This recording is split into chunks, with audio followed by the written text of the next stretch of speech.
to just check with you of tell me about the, I need you to describe it in your words.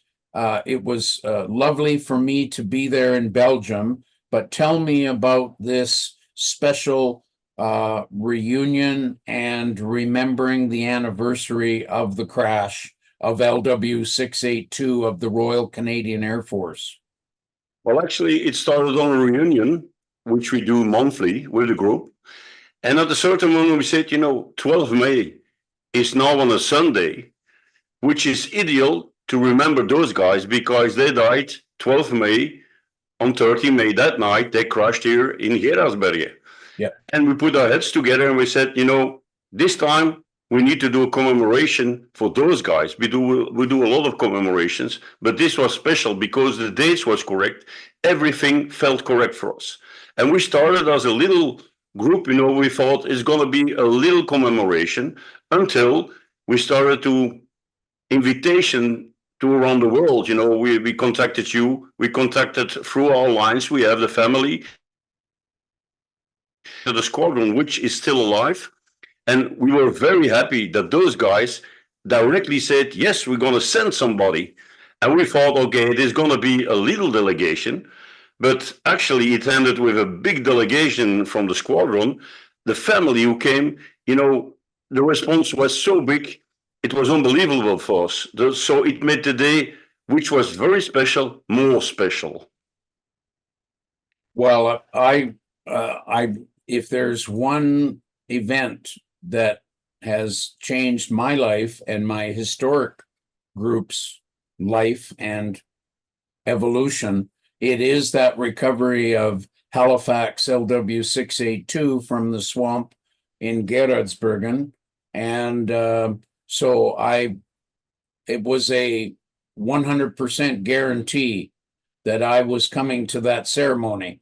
So can you just describe to us, can you give us a rundown of that beautiful day when we were there together, the Canadian contingent, the families of the airmen, Wings of Memory, and we even had 426 Squadron of the Royal Canadian Air Force. A very large contingent came there. So describe to us how the day went, because I was so happy to be there. Actually, for us, it started on Friday when we met the family Phillips. We went to a known cafe, the Comme l'Amour, and there we met the family. It was Richard Phillips who brought actually his sons because he wanted to show to his sons what actually his family member did in World War II. And there already we made contact with them and learned to speak to each other, the meaning of the commemoration, explication for those guys to tell them what's going to happen on Sunday. And Sunday morning, we started early. We built up everything at the cemetery, and then everything moved on. We had a very important ceremony for us. We had the family who spoke us first, and family is most important. Even if we had, let's say, our king on a celebration like this, or the prime minister, he was normally coming, but he was excused due problems in Belgium, of course. But the thing is, for us, family is the most important thing in the commemoration for everybody. So they have to be first on the place.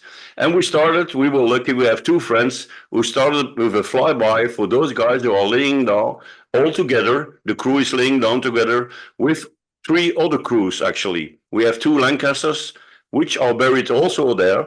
And, we remember them there also. But this special time was only for the Halifax. We said, we remember those guys always together, but now it was a crash date of those guys. And we said, we're going to do that. So we did a commemoration at a cemetery where a lot of people came. We didn't have enough place actually to put everybody. So we had to put everybody in a little area, which was very, very beautiful.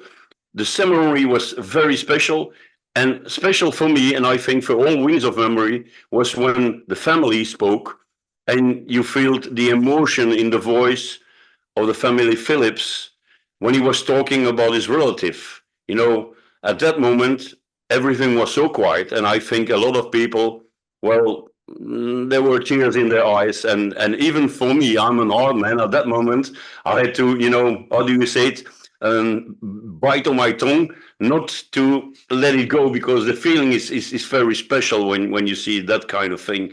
And afterwards, we had a reception at our museum, where actually a lot of people came also, and they could visit everything, and they could talk to the squadron who came with 15 men. They came especially on Saturday with a C-130 from Toronto, and they came, to the commemoration. So people over there could talk to family, to people who are still active in the squadron, who representative of a 426 squadron, which was very special. And at the end, we said, we're going to make a dinner together with family and squadron, so we have quality time with them also. And at that moment self, with a guy, and you know him very well, he's in the group, he sings a lot of songs, and he made a special song when you recovered actually the aircraft. And he was through meeting, this is the nice thing at internet, you can talk to each other. He brought that song alive through internet in the room where family, squadron, and Wings of Memory were sitting down, which was a very special moment. And just before that, we went to the monument, just before the dinner, with the little group, family, Wings of Memory, and a squadron. We went to the monument where everybody could say his last goodbye to the family once more, because this was special. And we did some special things over there. And I think we're going to talk about later, because you gave us something special. We put on the monument an extra, and it came from the Halifax. And there were other things involved at that moment, which make the day very special. But the closure was really the dinner together. And you saw it when we said goodbye to each other. It was a goodbye, not only goodbye, but it was, we were going to see you soon. It's alive. We keep it alive. And that's why we do it.